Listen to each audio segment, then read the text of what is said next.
مولاي صل وسلم دائما أبدا على حبيبك خير الخلق كلهم.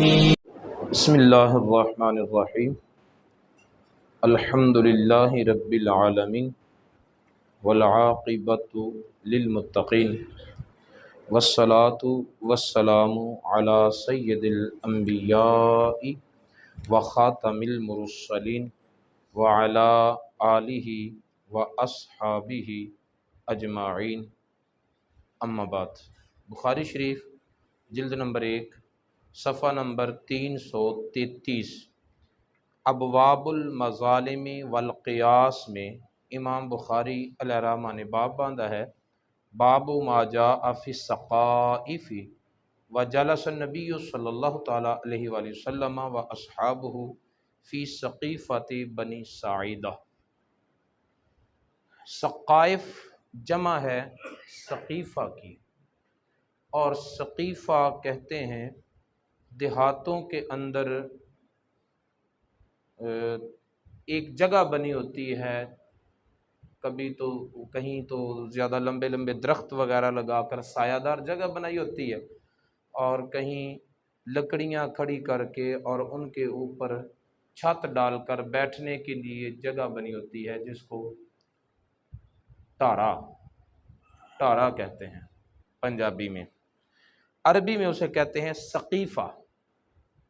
وہ گزرگاہ بھی ہوتی ہے، اور دیہاتوں میں رات کے وقت بڑی عمر کے لوگ وہاں بیٹھا کرتے ہیں، باہمی مشاورت بھی ہوتی ہے، اور اس طرح کے جو فوائد ہیں وہ اس سے لیے جاتے ہیں۔ اس کے بعد پھر ڈیرہ داری کا نظام نکل آیا، اور وہ ڈیرے بن جانے لگے۔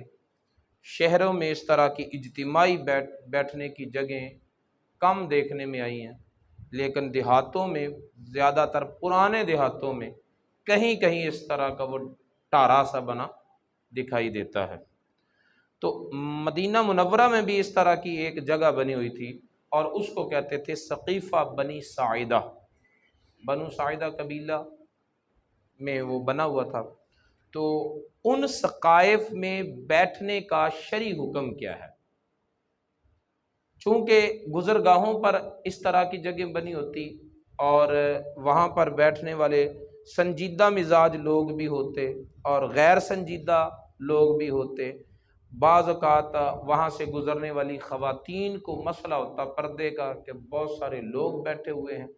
بعض اوقات وہاں بیٹھنے والے جو لوگ ہیں ان کی گفتگو اور باتیں غیر مناسب ہوتی، جس کی وجہ سے یہ سوال پیدا ہو گیا کہ کیا ایسی جگہوں پر، عوامی جگہوں پر بیٹھنا جائز ہے؟ امام بخاری علیہ الرحمہ فرماتے ہیں کہ ایسی جگہوں پر بیٹھنا جائز ہے، بشرطے کہ ان کی پابندیاں جو ہیں وہ مد نظر رکھی جائیں۔ امام بخاری علیہ الرحمہ نے ساتھ اثر بھی ذکر کیا اس تائید میں، فرمایا کہ نبی پاک صلی اللہ علیہ وسلم خود بھی بنی ساعدہ کے سقیفہ میں بیٹھے ہیں، اور آپ کے صحابہ اکرام بھی بیٹھے ہیں۔ حضرت عمر رضی اللہ تعالیٰ عنہ سے روایت ہے، حین توفی اللہ نبیہ صلی اللہ علیہ وسلم ان الانصار اجتمعوا فی سقیفۃ بنی ساعدہ۔ جب نبی پاک صلی اللہ علیہ وسلم کی ظاہری حیات کی مدت مکمل ہو گئی تو انصار صحابہ اکرام سقیفہ بنو ساعدہ میں اکٹھے ہوئے۔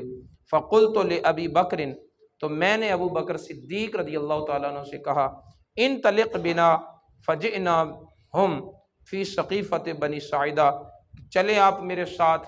تو میں ان کو لے کر حضرت ابو بکر صدیق کو سقیفہ بنی ساعدہ میں آیا۔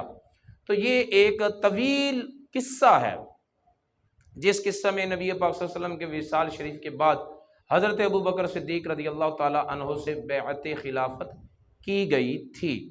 تو یہ چونکہ تفصیل اپنے مقام پر آگے آ رہی ہے، اس لیے امام بخاری نے بھی اس لمبے واقعے سے تھوڑی سی بات ذکر کی ہے کہ نبی پاک صلی اللہ علیہ وسلم کے وصال شریف کے بعد صحابہ کرام سقیفہ بنو ساعدہ میں بیٹھے تھے، جس سے یہ پتہ چلا کہ اس طرح کی عوامی جگہوں میں بیٹھنا جائز ہے، ناجائز نہیں۔ تو ہم اس کی تفصیل انشاءاللہ آنے والے وقت میں ہی پڑھیں گے جہاں یہ حدیث مکمل طور پر مذکور ہے۔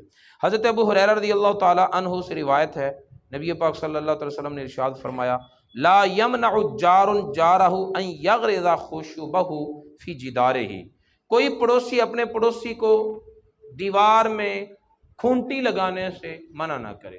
کھونٹی لگانا جس پر کپڑے وغیرہ ٹانکا کرتے ہیں، آج ہمارے جدید دور کے مطابق جدید طرح کی کھونٹیاں نکل آئی ہیں، اور اس وقت قدیم دور تھا تو قدیم طرح کی کھونٹیاں تھیں کہ کوئی لکڑی کا ٹکڑا جو ہے وہ دیوار میں اڑا دیا، کوئی لوہے کا کیل جو ہے وہ دیوار میں گاڑ دیا اور اس پر کپڑے وغیرہ ڈال لے، یا پھر اس طرح اب بھی جو کہ رواج ہے کہ جو کپڑے خشک کرنے کے لیے ایک کیل جو ہے وہ ایک دیوار میں ٹھوک دیا، دوسرا کیل جو ہے وہ دوسری دیوار میں ٹھوک دیا، دونوں کے ساتھ ایک رسی باندھ دی اور اس رسی کے اوپر کپڑے وغیرہ سکھانے کے لیے ڈال دیتے ہیں۔ تو اس طرح چھوٹے موٹے جو کام ہوتے ہیں تو ان دیواروں پر کرنے کی عام اجازت ہونی چاہیے۔ ہمارے ہاں جو طریقہ کار ہے وہ یہ ہے کہ جو دیوار دو ہمسایوں کے درمیان ہوتی ہے، دو گھروں، وہ اس کو کہتے ہیں سانجھی دیوار، سانجھ کی دیوار، تو اس کی قیمت بھی آدھی آدھی ہوتی ہے، آدھی ایک طرف آدھی ایک طرف، تو دونوں صاحب مل کر ملاتے ہیں، تو اب تو پھر وہ خود پورا حقدار بنا نا اس دیوار میں، اب تو پڑوسی سے اجازت لینے کی ضرورت ہی نہیں، اب تو وہ خود مالک ہے اپنے حصے کا، تو اس لیے وہ اب کھونٹی ٹانکے یا جو بھی کرے اس کو پورا حق حاصل ہے۔ اور اگر کہیں ایسا ہو، کہیں ایسا ہوتا بھی ہے کہ ایک ہی شخص نے اپنی جیب سے پوری دیوار کھڑی کر دی اور وہی دیوار جو ہے وہ دوسرے پڑوسی کو بھی کام دے رہی ہے، تو اگر تھوڑے بہتے استعمال میں وہ لے آتا ہے تو پڑوسی کو چاہیے کہ وہ پڑوس کے حقوق کو ادا کرتے ہوئے، سمجھتے ہوئے تو اتنی وہ اجازت دے۔ اب جو بندہ حصہ دیے بغیر اس کی دیوار سے کام لے رہا ہے تو اب اس کو بھی چاہیے کہ وہ اس دیوار سے اتنے ہی کام لے جتنے وہ پڑوسی آسانی کے ساتھ اجازت دے سکتا ہے، اس سے زیادہ وہ اس پر بوجھ نہ ڈالے۔ امام بخاری علیہ الرحمہ نے اس حدیث کو مستقل تو باب کے تحت ذکر کیا ہے، اور وہ باب ہے لا یمنع جار جارہ ان یغرز خشبہ فی جدارہ۔ اس کے بعد امام بخاری نے باب باندھا ہے سب الخمر فی الطریق، بازاروں اور راستوں میں شراب کو بہانا۔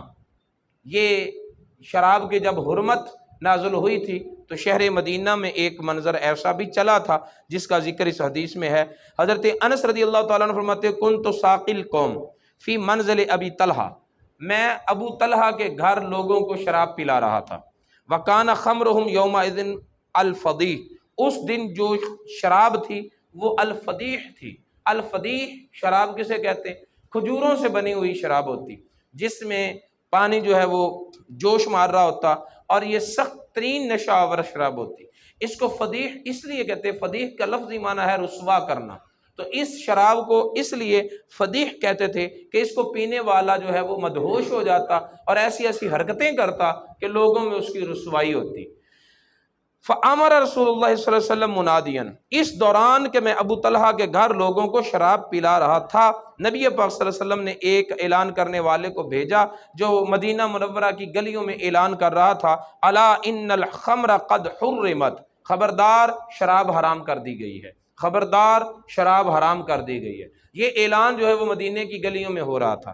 فقال علی ابو طلحہ، کہتے جب یہ اعلان ابو طلحہ جو مالک مکان تھا جس کے گھر بیٹھے ہم شراب کا دور چلا رہے تھے، تو ابو طلحہ مالک مکان نے کہا کہ انس تیرے پاس جتنی شراب ہے اس کو لے اور باہر گلی میں بہا دے، اخرج فاحرقھا، جا اور اس کو باہر بہا دے۔ کہتے فخرجت فحرقتھا، میں گھر سے نکلا اور سارے کا سارا مٹکا جو ہے وہ بازار میں بہا دیا۔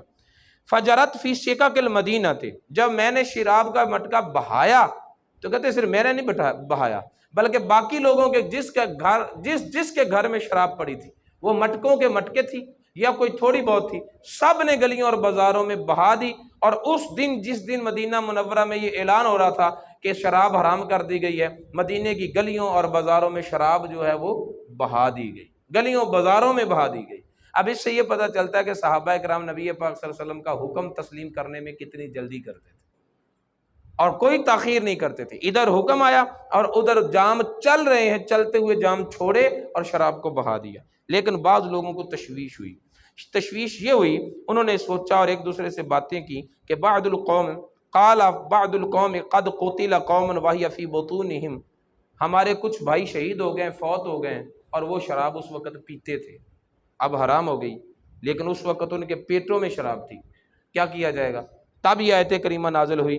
اللہ تعالیٰ نے فرمایا لیس علی الذین آمنوا وعملوا الصالحات جناح فیما طعموا، کہ ایمان والے، نیک اعمال کرنے والے جو فوت ہو گئے ہیں، جو کچھ انہوں نے کھایا پیا حکم حرمت کا نازل ہونے سے پہلے، اس پر کوئی گناہ نہیں ہے، اللہ تعالیٰ ان کو معاف فرما دے گا۔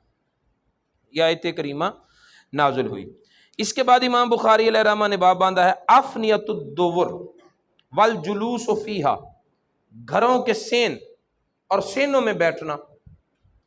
یہ بھی امام بخاری علیہ الرحمہ نے جو باب باندھا ہے، تو اس باب کی نوعیت ہی ہمیں زمانہ ماضی کے گھروں کا نقشہ ذہن میں بتلا رہی ہے کہ ہوتا یہ تھا کہ کمرے بنے ہیں اور کمروں کے آگے سین ہے اور چار دیواری کوئی نہیں ہوتی تھی، یا تو لکڑی کے کانٹے دار لکڑیاں رکھ کر چار دیواری کر لی گئی ہے، اور یا پھر ویسے ہی چھوڑ دیا گیا ہے۔ آج بھی اگر صحرائی علاقوں کی طرف، لئیے کی طرف نکل جائیں، جو ہے ادھر لئیے کا چوبارہ وغیرہ علاقہ، تو ان میں اس طرح کے گھر عام نظر آتے ہیں، چار دیواریاں کم ہیں، ادھر ابھی بھی کم ہیں، تو تھوڑا سا چبوترا سا بنا لیتے ہیں اونچا، اور اس کے اوپر وہ گھر مکان ہے، مکان کے آگے وہ سین ہے، چار دیواری نہیں ہے۔ تو زمانہ ماضی میں عام عرب میں اس طرح کے ہوتے تھے۔ تو اس وقت پھر جو خواتین ہیں اگر وہ کمروں سے باہر نکل کر بیٹھتی تو گزرنے والے مردوں کی وجہ سے بے پردگی کا کوئی سما ہوتا، اور اگر مرد حضرات جو ہیں وہ کمرے سے نکل کر اپنے سین میں بیٹھتے تو گزرنے والی خواتین کے پردوں کا مسئلہ ہوتا۔ تو پھر سوال یہ پیدا ہوا کہ اپنے گھر کے سین میں بیٹھنا جائز ہے یا نہیں۔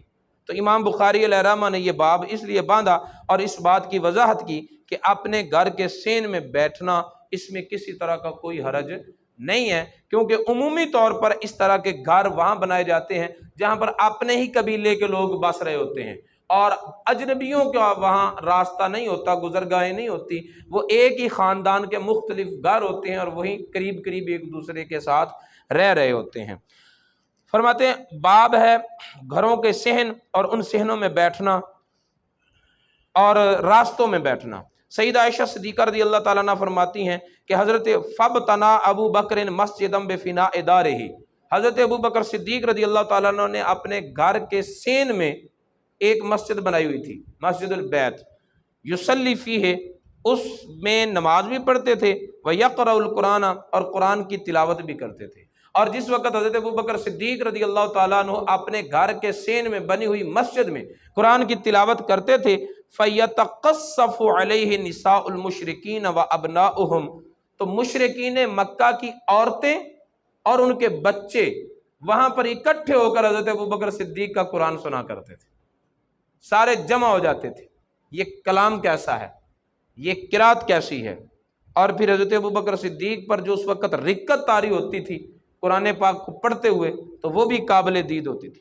یعجبون منہ، اس سے وہ بہت تعجب کرتے۔ والنبی صلی اللہ علیہ وسلم یومئذ بمکہ، اور اس دن نبی پاک صلی اللہ علیہ وسلم ان دنوں مکہ مکرمہ میں رہتے تھے۔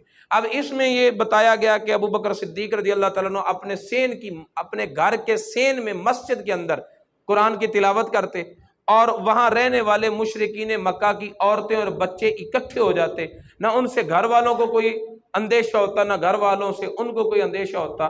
تو اس طرح کرنا اگر منع ہوتا تو ضرور نبی پاک صلی اللہ علیہ وسلم صدیق اکبر کو منع کرتے، جبکہ منع نہیں کیا گیا، تو اس کا مطلب یہ ہے کہ اپنے گھر میں کے سین میں بیٹھنا، اس میں کوئی حرج نہیں ہے۔ البتہ بازار میں بیٹھنا، اس کے بارے میں حضرت ابو سعید الخدری رضی اللہ تعالیٰ عنہ کی روایت ہے، نبی پاک صلی اللہ علیہ وسلم نے ارشاد فرمایا ایاکم والجلوس علی الطرقات، راستوں میں بیٹھنے سے بچو، راستوں میں نہ بیٹھو۔ اب راستوں سے مطلب یہ ذہن میں رکھیں کہ کوئی بھی بھیچ سڑک کے تو نہیں بیٹھتا نا، سڑک کے اطراف میں ہی بیٹھتا ہے، راستوں میں بیٹھنے کا مطلب ہے راستوں کے اطراف میں بیٹھنا. نبی پاک صلی اللہ علیہ وسلم نے اس سے منع کیا کہ راستوں کے اطراف راستوں میں نہ بیٹھو. فقالوا کہنے لگے ما لنا بد انما هو مجالسنا نتحدث فی. یا رسول اللہ یہ تو بہت مشکل ہے کہ ہم راستوں میں نہ بیٹھیں. راستوں میں بیٹھنا ہماری مجبوری ہے. وہاں ہم ایک دوسرے کے ساتھ بیٹھ کر باتیں کرتے ہیں, ایک دوسرے کے حالات سے باخبر ہوتے ہیں. تو راستوں میں بیٹھنا, نہ بیٹھنا, چھوڑ دیں بیٹھنا ہمارے لیے بڑا مشکل ہے. تب نبی پاک صلی اللہ علیہ وسلم نے فَإِذَا أَبَيْتُمْ إِلَّا الْمَجَالِسَ فَأَعْطُوا الطَّرِيقَ حَقَّهَا. اگر تم نے راستے میں بیٹھنا ہی ہے تو پھر راستے کا حق دو. راستے کا حق ہے, راستے کا حق ادا کرو. قالوا وما حق الطریق, یا رسول اللہ راستے کا حق کیا ہے؟ صحابہ کرام نے پوچھا. فرمایا غض البصر, اپنی آنکھوں کو جھکا کے رکھنا. ہر آنے والے کے بدن کے حاشیہ آرائیاں نہ کرنا, اپنی نظروں کو جھکا کے رکھنا تاکہ گزرنے والے لوگ تمہاری نظروں کے تیروں سے محفوظ رہیں. ایک کف الاذی, تکلیف دہ چیز سے راستے کو صاف کرنا. اگر تمہارے سامنے یہ روڑا پڑا ہوا ہے یا کوئی کانٹا پڑا ہوا ہے اور تم بھی وہیں بیٹھے ہوئے ہو تو تمہارا فرض بنتا ہے کہ تم اس چیز کو ایک طرف کر دو تاکہ گزرنے والوں کو کوئی تکلیف نہ ہو. نمبر ایک اپنی نگاہ کی حفاظت کرنا. نمبر دو راستے میں جو بھی کوئی تکلیف دہ چیز ہے اس کو ہٹانا, صفائی رکھنا راستے کی. نمبر تین رد السلام, جو تمہیں سلام کرے اس کا جواب دینا. نمبر چار امر بالمعروف و نہی عن المنکر, جو تمہارے پاس بیٹھے یا آئے یا جائے جو ملاقات ہو اس کو نیکی کی دعوت دینا, برائی سے منع کرنا. اگر یہ کام کر سکتے ہو تو پھر راستے میں بیٹھو, اور اگر یہ حق ادا نہیں کر سکتے پھر راستوں میں نہ بیٹھو. راستوں میں بیٹھنے کی ممانت آئی ہے. اللہ رب العزت کی بارگاہ میں دعا ہے کہ نبی پاک صلی اللہ علیہ وسلم کی تعلیمات کو سیکھنے اور ان پر عمل پیرا ہونے کی توفیق عطا فرمائے. مولاي صل وسلم دائما أبدا على حبيبك خير الخلق كلهم.